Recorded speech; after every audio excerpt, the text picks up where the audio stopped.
আবির আবারও মেঘকে ডাকে। ততক্ষণে মেঘ রুম থেকে বেরিয়ে পড়েছে। মাথা ব্যথা, ভয়, মেঘের চিন্তা আবিরের মনটা খুঁতখুত করছে, অস্থির লাগছে। আবির যে নিজের সর্বশক্তি দিয়ে মেঘকে সর্বক্ষণ আলগে রাখে, তা কি অষ্টদশী জানে? মেঘকে অতি সামান্য কারণে কেউ ধমক দিলে আবিরের পায়ে রক্ত মাথায় উঠে যায়। এই অবস্থায় নিজেকে নিয়ন্ত্রণ করা সম্ভব হবে না বলে মেঘকে আগে থেকেই সাবধানে রাখে। মেঘের সারা শব্দ নেই। আবির বুঝতে পারে মেঘকে থামানো সম্ভব না। গত দুরাত নির্ঘুম কাটিয়েছে। প্রচণ্ড মাথা ব্যথা সত্ত্বেও আবির উঠে ব্যালকনিতে আসলো। ততক্ষণে মেঘ নিচে চলে গেছে। সোফায় বসে আলী আহমেদ খান আর মোজাম্মেল খান কিছু কাগজপত্র দেখছিলেন। আবির উপর থেকে স্থির দৃষ্টিতে বাবা, চাচা আর মেঘকে দেখছেন। ভিতরটা ভয়ে কাঁপছে। আবির ছোট থাকাকালীন আলী আহমেদ খান কয়েকবার আবিরকে নিয়ে ঘুরতে গিয়েছিলেন। তারপর থেকে আজ অবধি পরিবার নিয়ে কোথাও যাননি তিনি। মেঘ মিনরা কোথায় ঘুরতে যেতে চাইলে ইকবাল খানকে নিয়ে যান। কখনো বাড়ির তিন বউ একসঙ্গে শপিংয়ে যান, কখনো তিন ভাই একসঙ্গে অফিসে বা অন্য কোথাও যান, আবার কখনো খান বাড়ির তিন রাজবধূ আর দুই রাজকন্যা একসঙ্গে ঘুরতে যায়। কিন্তু সকলে একসঙ্গে আজ পর্যন্ত কোথাও যায়নি। ফুপির জন্য মেঘ আজ রিস্ক নিয়ে বড় আব্বুকে রাজি করাতে নিচে আসছেন। কিভাবে কি বলবে বুঝতে না পেরে রান্নাঘরে ছুটে গেল। রান্নাঘরে মালিয়া খান চা করতেছেন। মেঘ উত্তেজিত কণ্ঠে বলল, বড় আম্মু দাও, আজ আমি চা করব। তুই পারবি না মা, হাত পুড়ে ফেলবি। মোটেও না। তোমরা সবাই আমাকে এত ছোট মনে করো কেন? আমি কত বড় হয়ে গেছি দেখছো না? তুই বড় হয়ে গেছিস, অবশ্যই হয়েছিস। আগামী মাসে 19 বছরে পা দিতে যাচ্ছিস। মাশাল্লাহ, বিয়ের বয়স তো হয়েই গেছে, জামাই দেখতে হবে তাহলে। মেঘ লজ্জায় বড় আম্মুর আঁচল দিয়ে নিজের মুখ ঢেকে ফেলল। মনে মনে বলো, জামাই ফিক্সড। এখন তোমার ছেলে হাতে সব। তোমার ছেলে যত তাড়াতাড়ি রাজি হবে তত তাড়াতাড়ি আমি তোমার ছেলের বউ হব। আহ, কি শান্তি। মালিয়া খান ধীর হস্তে মেঘের মুখে থেকে আঁচল সরিয়ে খানিক হেসে বলল, বিয়ের নাম শুনে এত লজ্জা? মেঘ লাজুক হাসল। মেঘ এই লজ্জার কারণ যে অন্য কিছু, এটা মালিয়া খানকে বুঝতেই দিল না। কিছুটা স্বাভাবিক হয়ে 2 কাপ চা নিয়ে চলে গেল। মেঘের হাতে চায়ের কাপ দেখে দু ভাই নড়ে চড়ে বসল। মোফাজ্জল খান চায়ের কাপ হাতে নিতে নিতেই শান্ত স্বরে শুধালেন, আম্মু তুমি চা আনতে গেলে কেন? এমনিতেই। আলী আহমেদ খান প্রখর নেত্রে মেঘকে দেখে বললেন। মুখ দেখে মনে হচ্ছে বড়সড় আবদার আছে। কি লাগবে বলো মা? মেঘ হাসি মুখে উত্তর দিল, কিছুই লাগবে না বড় আপু। মোফাজ্জল খান পুনরায় জিজ্ঞেস করলেন, তোমার নাকি আজ ঘুরতে গিয়েছিলে? কোথায় গিয়েছিলে? চিড়িয়াখানা আর বোটানিক্যাল গার্ডেন। ঘোরাঘুরি করে মন ভালো হয়েছে? মেঘ চোখ বন্ধ করে ঢোক গিল। মনে সাহস জুগে বলো, ভালো লাগেনি, বরং মনটা আরও বেশি খারাপ হয়ে গেছে। কেন? ভয়ে মেঘের বুক কাঁপছে। আব্বু বা বড় আব্বু ধমক না দিয়ে বসেন। দীর্ঘ নিঃশ্বাস ছেড়ে মেঘ বলে উঠল, সবাই সবার আব্বু আম্মু সহ পুরো পরিবার নিয়ে ঘুরতে আসছিল। তারা কত আনন্দ করছিল, তাদের দেখতেও ভালো লাগছিল। আমার বোধশক্তি হওয়ার পর থেকে আমি কোনোদিনও দেখিনি আমাদের বাসায় সবাই একসঙ্গে কোথায় ঘুরতে গিয়েছি। আমি চাই আগামীকাল আমাদের বাসায় সবাই একসঙ্গে ঘুরতে যাব। এটা আমার অভিযোগ, সেই সঙ্গে আবদারও। আলী আহমেদ খান ধীর কণ্ঠে বলেন, তোমার আম্মু, বড় আম্মু কাকিয়াকে নিয়ে যাও, আর আমরা ইকবালকে বলে দেব নে, সেও তোমাদের সঙ্গে যাবে। মেঘ অভিমানী কণ্ঠে জানালেও, আমি বলেছি সবাই মানে খান পরিবারের প্রত্যেকে, যেখানে আপনারা দুজনও পড়েন। মোফাজ্জল খান ভারী কণ্ঠে বলেন, আমাদের কাজ আছে, বাকিদের নিয়ে যাও। আগামীকাল বিশ্ব ভালোবাসা দিবস। আমি খোঁজ নিয়েছি অফিসের ছুটি। প্লিজ আব্বু, প্লিজ বড় আব্বু চলুন না। না মামনি, তোমরা ঘুরে আসো, টাকা দিয়ে দিবনে, খাওয়া দাওয়া করে কেনাকাটা করে আইসো। মেঘ এবার কিছুটা ক্ষিপ্ত স্বরে বলল, থাক, টাকা লাগবে না, আপনাদের কোথাও যেতে হবে না। আমি কত আশা করে আসছিলাম সবাই একসঙ্গে ঘুরতে যাব, কত ভালো লাগবে। সত্যি বলতে আপনারা আমায় ভালোবাসেন না, শুধু মুখে বলেন। এভাবে বলছো কেন মা? আচ্ছা ঠিক আছে, তোমার আব্বুও সাথে যাবে, তবুও মন খারাপ করো না। মেঘ অত্যন্ত দ্রুত কণ্ঠে বলল, বললাম তো কাউকে যেতে হবে না, আপনারা আপনাদের ব্যবসা কাজ নিয়ে ব্যস্ত থাকুন। আমাদের ভালোবাসার প্রয়োজন নেই। এরপর থেকে আমাকে লক্ষ্মী মেয়ে বলে সম্বোধন করবেন না। আপনাদেরকে বিরক্ত করার জন্য দুঃখিত। আপনারা আপনাদের কাজ করুন। মেঘ চলে যেতে নিলে আলী আহমেদ খান ডাকলেন। শান্ত স্বরে মেঘকে বোঝানোর চেষ্টা করলেন, কিন্তু মেঘ নিজের জেদ থেকে নড়বেন না। এক পর্যায়ে মেঘ বলে বসলো, আগামীকাল ঘুরতে না গেলে বাড়ির কারোর সঙ্গে কথা বলবে না মেঘ। আলী আহমেদ খান বেশ কিছুক্ষণ চোখ বন্ধ করে ভাবলেন। ছোট থেকেই বোনকে অনেক আদর করে বড় করেছিলেন আলী আহমেদ খান এবং মোফাজ্জল খান। বোনের কোনো আবদারই অপূর্ণ রাখেনি। খরচের টাকা বাঁচিয়ে বোনের জন্য গিফট নিয়ে আসতেন। প্রতি সপ্তাহে 4 ভাই বোন মিলে ঘুরতে যেতেন। ইকবাল খান সবার ছোট থাকা সত্ত্বেও আলী আহমেদ খান আর মোফাজ্জল খানের বোনের প্রতিও ভালোবাসা বেশি ছিল। কিন্তু বোন এমন কাণ্ড ঘটানোর ফলে ভাই বোনের শারীরিক মানসিক দুইভাবেই বিচ্ছেদ ঘটিয়েছে। পরিবারকে সময় দেওয়া, বিশেষ করে ঘুরতে নিয়ে যাওয়াটা একেবারেই ছেড়ে দিয়েছেন। 2-1 বার গেল মাথায় শুধু বোনের স্মৃতি ঘুরত। তার জন্যই পরিবারের দায়িত্ব ছেড়ে ব্যবসা হাল শক্ত করে ধরেছেন। বড় ভাইয়ের দেখা দেখি মোফাজ্জল খান ধীরে ধীরে একই পথে পথিক হয়ে গেছেন। সেই সঙ্গে পরিবারের পুরো দায়িত্ব পেয়েছেন ইকবাল খানের ওপর। বাসার বাজার থেকে শুরু করে কেউ অসুস্থ হলে হাসপাতালে নেওয়া, ডাক্তার দেখানো, ঘুরতে নেওয়া যাওয়া সম্পূর্ণ দায়িত্ব ইকবাল খানের। অনেক ভেবেচিন্তে অবশেষে আলী আহমেদ খান জানালেন তিনিও আগামীকাল যাবেন। এবার মেঘ খুশি দেখে কে? মেঘ ছুটে গিয়ে আম্মু, বড় আম্মুকে ডেকে নিয়ে আসছেন। আকলিমা খান মিম আদিকে পড়াচ্ছিলেন, তাদেরকেও ডেকে নিয়ে আসছে। এর মধ্যে আবির নিচে নামছে। মেঘ আবিরের দিকে তাকিয়ে টানা 2বার ভুরু নাচালো। আবিরও নিঃশব্দে হাসলো, চোখের ইশারাতে মেঘের প্রশংসা করলো। আবির নামতেই মোফাজ্জল খান জিজ্ঞেস করলো, আগামীকাল কি তুই ফিরি আছো? কিছু কাজ আছে। কেন চাচ্চু? মেঘ একদম পাগল করে ফেলেছে। আগামীকাল নাকি ভালোবাসা দিবস, সেই উপলক্ষে বাসার সবাইকে নিয়ে ঘুরতে যাবে। তুই কি সময় দিতে পারবে? আবির উদাসীন কণ্ঠে বলল, সবাই গেলে আমার তো সময় দিতেই হবে। কাজ না হয় পরে করলাম। আবির ভাবে কথা শুনে মেঘ কপাল কুঁচকে আবিরের দিকে তাকিয়ে থাকে। দিনরাত এক করে ফুপিকে নিয়ে ভাবা মানুষটা ফুপির সাথে সবার দেখা করানোর চিন্তা আধমরা হয়ে যাচ্ছিল। অথচ আব্বুর সামনে এসে কি সুন্দর করে বলছেন ওনার নাকি কাজ আছে। কি এমন কাজটা ওনার? এর মধ্যে ইকবাল খান বাসায় আসছেন। তানবীরকেও জানানো হয়েছে কখন কোথায় যাবে, কখন যাবে সব সিদ্ধান্ত শেষে যে যার মতো চলে গেছে। আলী আহমেদ খান, মোফাজ্জল খান দুজনেই আবারও কাগজপত্র দেখছেন। ইকবাল খান, আকলিমা খান, মিম আদি সকলে রুমে চলে গেছে। আবির খেতে বসেছে। আবিরকে খেতে মেঘ ও আবিরের বিপরীতে গিয়ে বসলো। ডাইনিং টেবিল থেকে কেউ নেই। হালিমা খান খাবার রেডি করছেন। মেঘ আবিরের দিকে তাকে বিড়বিড় করে বলল, আপনার আগামীকাল কি এমন কাজ শুনি? কোনো কাজ নেই। কেন? একটু আগে যে বললেন ব্যস্ত কাছে আছে। আবির উষ্ঠতায় কিছুটা প্রশস্ত করে বলল, কখনো কখনো পরিস্থিতি বুঝে মুখোমুখি হলেও ব্যস্ততা দেখাতে হয়।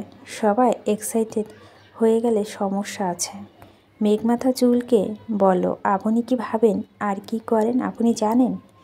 আবিরের প্রশস্ত উষ্ঠ আরও বেশি প্রশস্ত হলো। আবির তপ্ত স্বরে বলল, থ্যাংক ইউ মাই ডিয়ার স্পারো। আজ সকাল থেকে বাড়িতে হইচই। মিম, মেঘ আদি তিনজনই খুব এক্সাইটেড। গতকাল হুট করে আবির শাড়ি নিয়ে এসেছিল, তাই সাজার তেমন সময় পায়নি। আজ মেঘ সকাল সকাল চুল শ্যাম্পু করে অনেকটা সময় নিয়ে শাওয়ার নিয়েছে। ভেজা চুল ছেড়ে সারা বাড়ি ঘুরছে। সবাই রেডি হয়ে যাচ্ছে। কী ড্রেস পরবে মেঘ এখনও সিদ্ধান্ত নিতে পারছে না। ভালোবাসা দিবসে আবিরের সঙ্গে মিলিয়ে জামা পরবে, এটা আগে থেকেই ভেবে রেখেছিল, কিন্তু সারাদিন যাবৎ আবিরের কোনো হদিস নেই। সেই সকালে বেরিয়েছে, এখনও আসছে না। সবার বলা বলিতে মেঘ রেডি হতে চলে গেছে। মেঘ লাল রঙের একটা গাউন পরেছে, চুলগুলো বেনি করে সামনের দিকে রেখেছে। এক হাত ঘড়ি আরেক হাত আবিরের দেওয়া কাচের চুড়ি থেকে এক সেট লাল রঙের চুড়ি পরেছে। আজ কানে বড় দুল দিয়েছে, ঠোঁটে লাল টকটকে লিপস্টিক, চোখে আইলাইনারের সাথে হালকা করে দেওয়া কাজল। আগে মেঘ গাঢ় করে কাজল দিত, কিন্তু আবিরের ভয় এখন কাজল দেওয়া ছেড়ে দিয়েছে। হঠাৎ হঠাৎ হালকা করে একটু দেয়। মেঘ রেডি হয়ে সোফায় বসে ফোন চাপছিলেন। এর মধ্যে আবির বাসায় আসেন। আর চোখে মেঘকে খানিক দেখে দ্রুত রুমে চলে গেল। 20 মিনিটের মধ্যে শাওয়ার নিয়ে একেবারে রেডি হয়ে নেমে পড়েছে। আজকে পাঞ্জাবি পরেছে। আবিরের পাঞ্জাবিটা বেশ কয়েকটা রঙের কম্বিনেশন তৈরি, তবে সেটাতে লাল রং একটু বেশি ভাসছে। মেঘের ইচ্ছে পূরণ হয়েছে দেখে মাথা নিচু করে মুচকি হাসল। আবির বাসা থেকে বেরিয়ে যাচ্ছে, পিছন পিছন মেঘ ছুটছে। মেঘকে ছুটতে দেখে আবির থমকে দাঁড়ালো। মেঘ কাছে আসতেই শান্ত স্বরে বলল, ওখানে একদম শান্ত থাকবি। ফুপিকে তুই চিনিস না, আর আজকে জন্য জান্নাত আপুকেও চিনিস না। ওদের দেখে উত্তেজিত হয়ে জড়িয়ে ধরতে যাবি না, মনে থাকবে? আচ্ছা ঠিক আছে, কিন্তু আপনি সকাল থেকে কোথায় ছিলেন? ফুপি দুশ্চিন্তা করতে করতে অসুস্থ হয়ে পড়ছিলাম। আইরিন কল দিয়েই কান্নাকাটি করছিলেন, তাই বাসায় গিয়েছিলাম। মেঘ উদ্বিগ্ন কণ্ঠে বলল, আমার ফুপির জন্য খুব টেনশন হচ্ছে, আর আমার আব্বুর জন্য বেশি টেনশন হচ্ছে। আচ্ছা যাই হোক, তুই মুড অফ করে থাকিস না। বাসার সকলের সঙ্গে ঘোরার ইচ্ছা পূরণ হচ্ছে, সেটাই ফোকাস কর। মেঘ কথা না বাড়িয়ে সোজা গাড়িতে বসলো। একটি পর মিম, আদি সহ সকলে চলে এসছে। বাসার আশেপাশে সুন্দর নিরিবিলি জায়গা ঘুরে হালকা নাস্তা করে পরিশেষে রমনা পার্কে আসলো। আবির আর তানবীর এমন ভাব নিচ্ছে যে বাপ চাচার কথা ছাড়া তারা কোনো দিকেই যায় না। রমনা পার্কে যাবে কি না সেই অনুমতিটা বাবার থেকে নিয়েছে আবির। শান্ত পরিবেশে হাঁটছে সকলে। মেঘের কথা মাথায় রেখে আলী আহমেদ খান নিজে মিম মেঘদের ঘুরিয়ে ঘুরিয়ে দেখাচ্ছেন, এটা সেটা গল্প বলছেন। সামনের দিকে 3 ভাই, মিম, আদি, মেঘ, তারপর 3 বউ, সবশেষে আবির তানবীর। ফুপির কথা জানতে মেঘ ইচ্ছে করতে সামনে থেকে পিছনে আসছে, কিন্তু পরিস্থিতি বেশ ঠান্ডা। আবির তানবীর কোনো কথা বলছে না। আবির ফোনে কাকে যেন মেসেজ পাঠাচ্ছে। তানবীর আবির কারো কাছে পাত্তা না পেয়ে মেঘ চলে যেতে নিল। আবির আচমকা মেঘের হাত কবজি শক্ত করে ধরে। মেঘ পিছন ফিরতেই আবিরের চোখে ইশারা করলো সামনে না আগানোর জন্য। সামনে সবাই হাঁটা হঠাৎই থেমে গেল। মেঘ এবার ঘাড় ফিরিয়ে তানবীরকে দেখার চেষ্টা করলো। তানবীর কিছুই দেখেনি ভাব করে মেঘকে ক্রস করে সামনে গিয়ে মেঘকে আড়াল করে দাঁড়িয়েছে। আবির মেঘের হাত ধরে রাখতেই এই দৃশ্য যেন কারো নজরে না পড়ে তার জন্যই আড়াল করে দাঁড়িয়েছে। মালিহা খান জান্নাতকে দেখে এগিয়ে গেছে, বাকিরা সেখানে দাঁড়িয়ে আছে। মালিহা খান উত্তেজিত কণ্ঠে বলল, আরে জান্নাত, কেমন আছো? জান্নাত একগাল হেসে উত্তর দিল, আলহামদুলিল্লাহ ভালো। আপনি কেমন আছেন আন্টি? আপনারা সবাই বুঝি ঘুরে আসছেন? আলহামদুলিল্লাহ ভালো। মেঘের আবদার, আজকে স্পেশাল দিনে সবাইকে নিয়ে ঘুরবে, তার জন্যই আসলাম। জান্নাত এবার আলী আহমেদ খানের উদ্দেশ্য করে বলল, সালাম আঙ্কেল, কেমন আছেন? আলহামদুলিল্লাহ, তুমি কেমন আছো? জি আলহামদুলিল্লাহ। হালিমা খান স্বাভাবিক কণ্ঠে শুধালেন, তা জান্নাত, তুমি কি একা আসছো? জান্নাত হাসি মুখে বলল, না।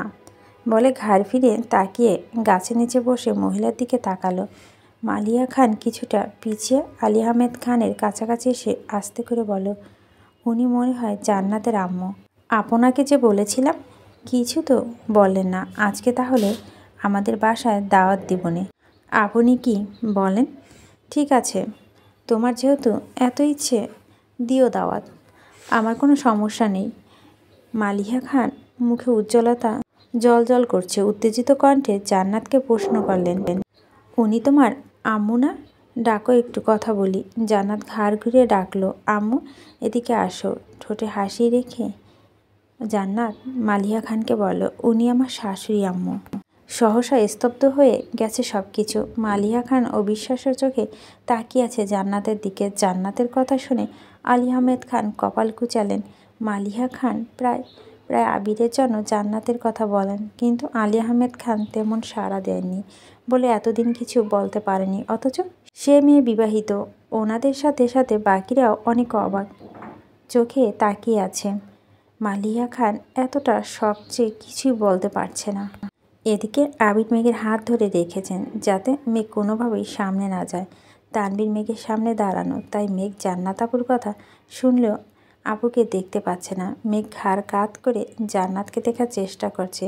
আকলিমা খান খানিক ভেবে প্রশ্ন করলেন, তোমার বিয়ে কবে হয়েছে? অক্টোবরের 12 তারিখে আন্টি। মালিয়া খান এবার দ্বিতীয়বারের মতো আশ্চর্য হলেন। আজ ফেব্রুয়ারি 14, মানে 4 মাসের উপর হয়ে গেছে জান্নাতের বিয়ে হয়েছে, অথচ উনি তাকে ছেলের বউ বানাতে উঠে পড়ে লেগেছিলেন। হালিমা খান বলেন, আমাদের বললেন না তো। আসলে আন্টি হুট করে বিয়ের দিন তারিখ ঠিক হয়েছে, আর ওই রকম প্রোগ্রামও করা হয়নি, তার জন্য বলা হয়নি। তা তোমার হাজবেন্ড কি করে? জবের জন্য আপাতত দেশের বাইরে আছেন। দোয়া করবেন আমাদের জন্য। স্বামীর সংসার নিয়ে সুখে থাকো। মালিয়া খান চোখ মুখ ফ্যাকাশে হয়ে গেছে। জান্নাতকে দেখে যতটা উত্তেজিত ছিল এখন ঠিক ততটাই নিরুদ্বেগ। কোমল দৃষ্টিতে জান্নাতের দিকে তাকিয়ে আছে। জান্নাত পুনরায় একটু উঁচু স্বরে ডাকলো, কি হলো আম্মু, আসো। এবার মহিলা উঠলেন। মাথায় ওড়না দেওয়া, মাথা নিচু করে এগিয়ে এসে ভরার শীতল কণ্ঠে বলল, সালাম দিল। আস্তে করে সকলে সালামের উত্তর দিয়ে তাকালেন সেই মহিলার দিকে। মহিলা মুখ তুলে তাকাতেই চোখাচোখি হলো আলী আহমেদ খানের সাথে। পাশে তাকাতে মোজাম্মেল খান। প্রকৃতি যেন থমকে গেছে। মুহূর্তে নিস্তব্ধতা ছেড়ে গেছে সব কিছু। মাহমুদা খানের দৃষ্টি একে একে সকলে দেখছে। মালিয়া খান, ইকবাল খান পিছনে, হালিমা খান আর আকলিমা খানকে এক পলক দেখে নিলেন। আবিরের হাতে থাকা মেঘ ছোট্ট হাতটা থরথর করে কাঁপছে। ভয়ে বুকের ভিতরটা হৃৎপিণ্ড ছুটছে এদিক সেদিকে। হাত পা ঠান্ডা হয়ে আসছে। 28 বছর পর মুখোমুখি হয়েছে ভাই বোন। কী হতে চলছে ভেবেই মেঘ শরীর ঘামতে শুরু করেছে। আবির 2 কদম এগিয়ে মেঘের পাশে দাঁড়ালেন। মেঘের হাত ছাড়তেই মেঘ ব্যালেন্স হারিয়ে পড়তে নিলেন। আবির তৎক্ষণাৎ ডান হাত দিয়ে মেঘের কোণের উপর চেপে ধরলেন। মেঘ আর চোখে আবির দিকে তাকাতেই আবির মলিন হেসে প্রখর তপ্তস্বরে বলল, হেই রিল্যাক্স, কিচ্ছু হয়নি। মেঘ শীতল চোখে আবিরের মুখে পানে তাকিয়ে আছে। কপালে ঘাম বেয়ে নিচে পড়ছে। দুশ্চিন্তা দুধের ন্যায় মুখ বিরক রক্তবা হয়ে গেছে। মেঘ অল্পতে ইমোশনাল হয়ে যায়। পরিস্থিতি সামলানোর আগে ভেঙে যে পড়ে। আবির পকেট থেকে রুমাল বের করে আলতোভাবে মেঘের কপাল নাক মুছতে মুছতে বলল, এই পাগল, এত টেনশন কিসের তোর? আমি আছি তো নাকি? আবির মেঘের মাথা হাত বুলাতে বুলাতে ধীর কণ্ঠে বুঝাচ্ছেন। মেঘ শান্ত মেয়ের মতো আবিরের কথা শুনছেন। এদিকে মাহমুদা খান দিকে এক দৃষ্টিতে তাকিয়ে আছে সকলে। 28 বছর পর কাউকে হুট করে দেখলে কখনোই চেনা সম্ভব না। বেশ কিছুক্ষণ পর ইকবাল খান শ্বাস ছেড়ে গম্ভীর কণ্ঠে বললেন, আভা। মিম আদি একবার আব্বুর মুখের দিকে তাকাচ্ছে, আবার মহিলাকে দেখছে, আবার ঘাড় ফিরিয়ে বাকিদের দেখছে। হালিমা খান আর আকলিমা খান মাহমুদা খানকে বাস্তবে দেখেনি। 2-1 বার শুধু ছবিতে দেখেছিলেন, তাই তেমন চেনে না। মোবাজ্জেল খান ভারী কণ্ঠে বলেন, তুই? মালিয়া খান এখন নিশ্চুপ। জান্নাত বিষয়টাকে এখন স্বাভাবিক হতে পারছে না। তার উপরে এত বছর পর ননদের সাথে দেখা, সব কিছু মাথার উপর দিয়ে যাচ্ছে ওনার। এদিকে আলী আহমেদ খান পাথরের ন্যায় দাঁড়িয়ে আছেন। মিম আর আদি দুজনে বেশ কিছুক্ষণ মুখ চাওয়াচাওয়ি করে অবশেষে আব্বুকে প্রশ্ন করল, আব্বু উনিকে? ইকবাল খান উত্তর দিতে পারছে না। নিজের সন্তানের সামনে বোনকে কি বলে পরিচয় দেবেন সেটাই বুঝতে পারছেন না। ইকবাল খান অসহায়ের মতো তাকিয়ে আছে মোজাম্মেল খানের দিকে। মিম একবার প্রশ্ন করে থেমে গেল। আদি বারবার করেই যাচ্ছে, কেউ কোনো উত্তর দিচ্ছে না। দীর্ঘ সময় নীরবতা ভেঙে মাহমুদা খান জিজ্ঞেস করলেন, কেমন আছেও ভাইজান? একমাত্র বোনের মুখে ভাইজান ডাক শুনে আলী আহমেদ খানের বুকটা কেঁপে উঠল। ঢোক গিলে অহিংসু স্বরে বললেন, আলহামদুলিল্লাহ। গল্পের অংশটি ভালো লাগলে অবশ্যই আপনার মূল্যবান মতামতটি জানাবেন। লাইক শেয়ার করতে ভুলবেন না।